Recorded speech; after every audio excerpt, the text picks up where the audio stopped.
Hey guys, what is up? It is the Fast Break Report here, bringing you guys another vlog. So, crazy, but I called it. I was like, we can't beat the Charlotte Hornets, but we'll beat the New York Knicks, and that is exactly what happened. The sad part is about this entire game, though, is the idea that I didn't get to watch it because it was blacked out in New York. Somebody, I think Blues actually sent me a link to stream the game in Discord, but I actually didn't get a chance to view it. I didn't get the notification for it, so I didn't end up actually watching it. But we did beat the Knicks 132 to 121. Tyrese Haliburton and Benedict Mathurin combined for 73 points. Really, honestly, this was a bounce-back game that I think we really needed after that. Our next game, I believe, is against the Washington Wizards. Hopefully, we can beat them. Like, it doesn't, this team makes no sense to me. I don't understand how we can beat the New York Knicks. We can beat all these playoff teams, but the guys that are like bottom feeders or middle-of-the-pack teams, we just can't beat them. Benn Mathurin went fucking bonkers in this game. He had 38 points. He shot the lights out in the first half. He had 19 in the first half. Statistically, when we look at percentages, Benedict Mathurin was just on another level tonight. 13 of 18 from the field, 7 of 9 from three-point land, 5 of 6 from the free throw line, 1 turnover and 1 block. He had 8 rebounds and 2 assists to go with that 38 points. Tyrese Haliburton looked like his old self for the first time all year. 35 points, 2 rebounds, 14 assists, 11 of 18 from the field, 9 of 11 from the free throw line, and 4 of 10 from 3 with 2 steals. I didn't get to see much of this game. Miles Turner even had a good game. 26 points, 6 rebounds, 1 assist, 8 of 15 from the floor, 5 of 8 from 3 with 2 blocks and 1 steal. Miles did have... oh, wait, never mind. He had 4 personal fouls. We got into a lot of foul trouble in this game and still managed to win. A lot of guys had like 4 fouls or better. But I will say this. I did get to watch like the full game highlights where they show you like basically every single made point of the game. And even in just that, our defense looked a lot better. Our defense looked a lot better against the Knicks. The switching defense was good. One guy I was particularly impressed with was Benn Shepherd.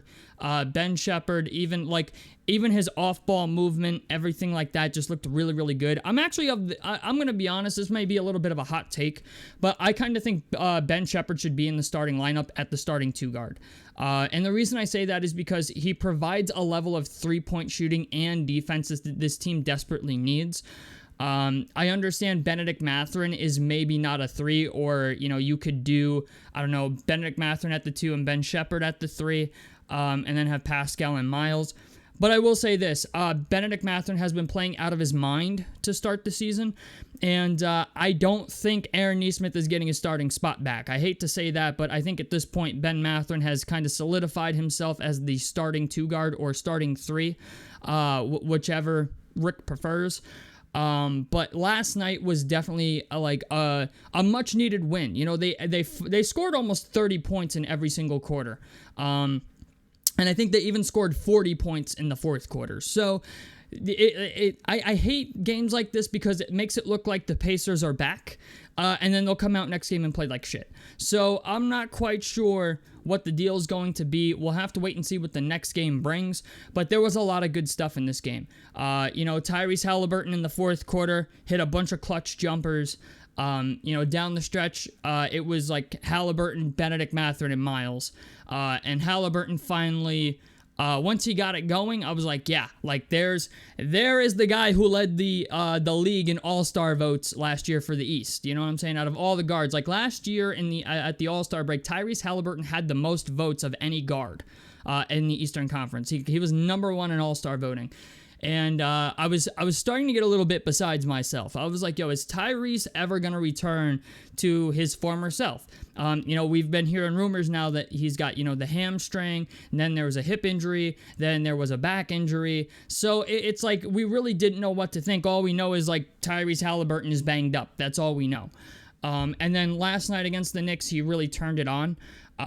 It was pretty crazy. I know Jalen Brunson finally got called for an offensive foul last night because like Jalen Brunson does this shit where like he'll put his forearm into you and kind of like push off and shoot a jump shot, and they finally called this man for an offensive foul.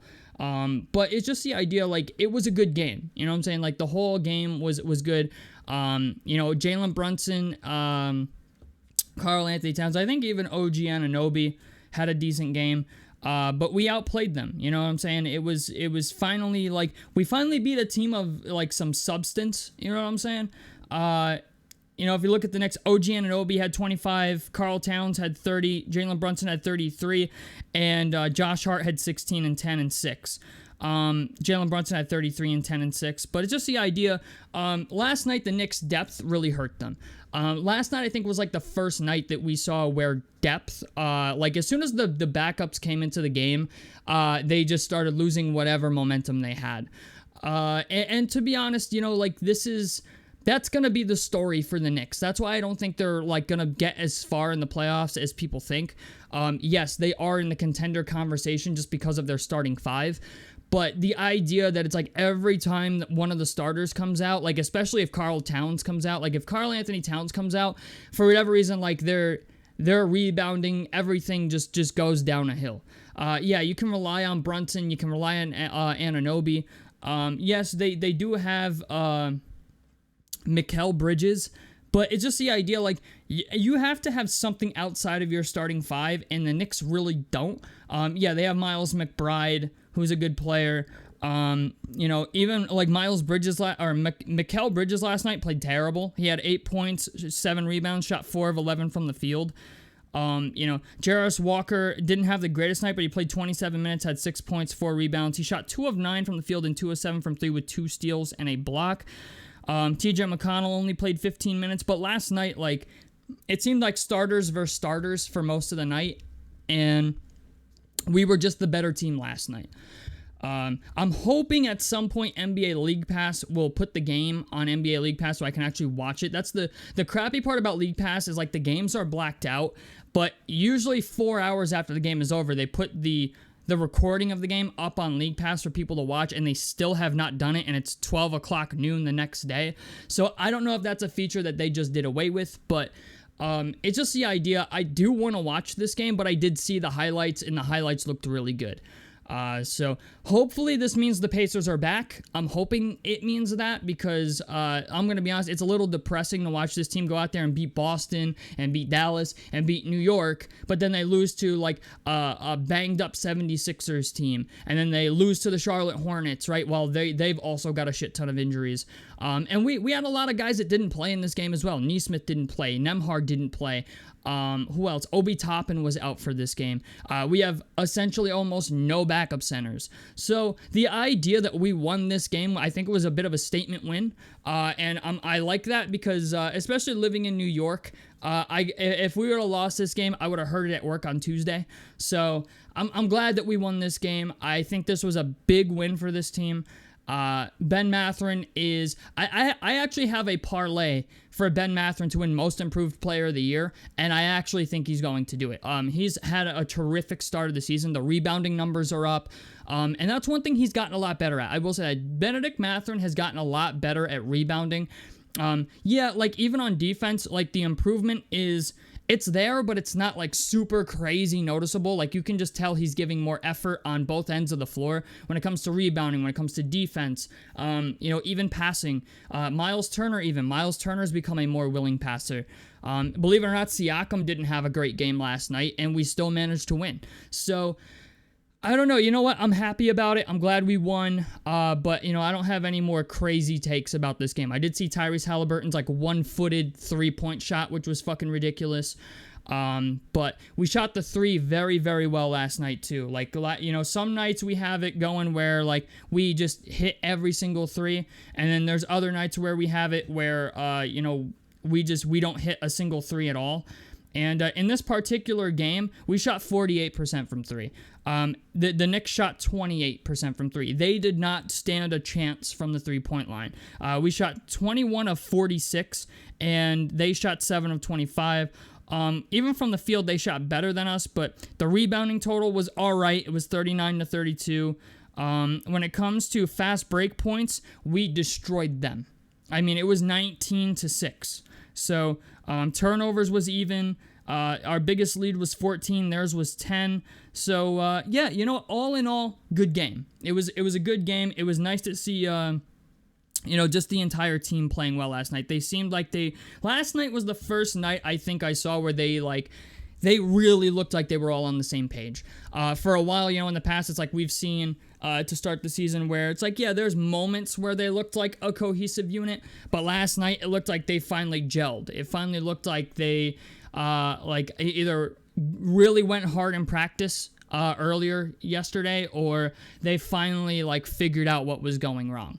So I'm hoping this means Hallie's back. I can't wait for Nembhard and everybody to come back.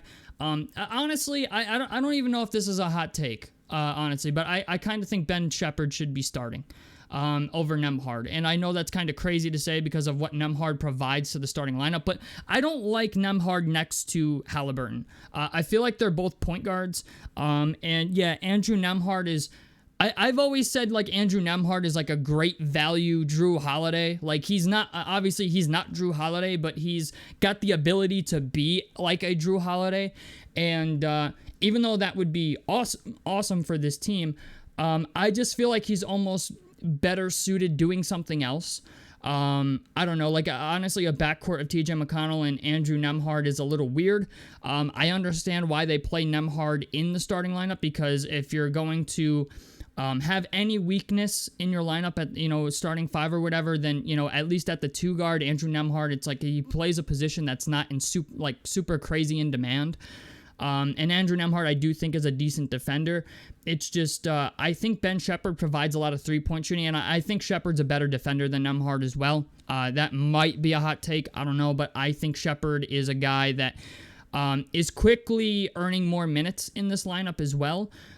Him, Mathurin, and Mathurin's even getting end-of-game privileges, and what I mean by that is Rick is finally trusting Ben in end-of-game situations. Even before the Nesmith injury, there was times where we'd be ending the game, and just if Ben's got it going, he's not coming out of the game. And I think Pacers fans are starting to realize that as well. It's if we need defense, yeah, Rick's going to play Aaron Nesmith in the end of these games. But if Ben Mathurin's got a heater going and he's torching the other team, even if we need defense, he's probably just going to keep Benedict Mathurin in the game. And I like that because, you know what, it puts Ben Mathurin in those situations to be the guy that he wants to be, but it also, it makes him, play defense. And I kind of enjoy that. So... Obviously, so far to start the season, Jarris Walker and Benedict Mathurin have both looked very, very good. I hope this trend continues, and if this team can get back on pace to the same way that they were last year, second in offense, even if you could get into the top 15 on defense, really clamp down on defense, this team could make a serious run. Especially with games like we saw last night. The problem is this team does not play consistently, and because they don't play consistently, I'm still very weary of this team. I'm cautiously optimistic. Last night was very good. We'll see if they can continue it against the Wizards. I think the Wizards is the next team they play. I'm not 100% sure. Let me look. So we've got we play Orlando next on November 13th. So we have Orlando, who is missing Paolo Banchero. Hopefully we can win that game. That would be very big for playoffs as well. If we win the regular season series against them, I think that determines home court advantage and stuff like that. So while Paolo Banchero is out, we need to take advantage. So tell me what you guys think about this down below in the comment section below. A like helps me out. Subscribe if you guys want to see more on the Fast Break Report. I'm out of this motherfucker. Peace, guys.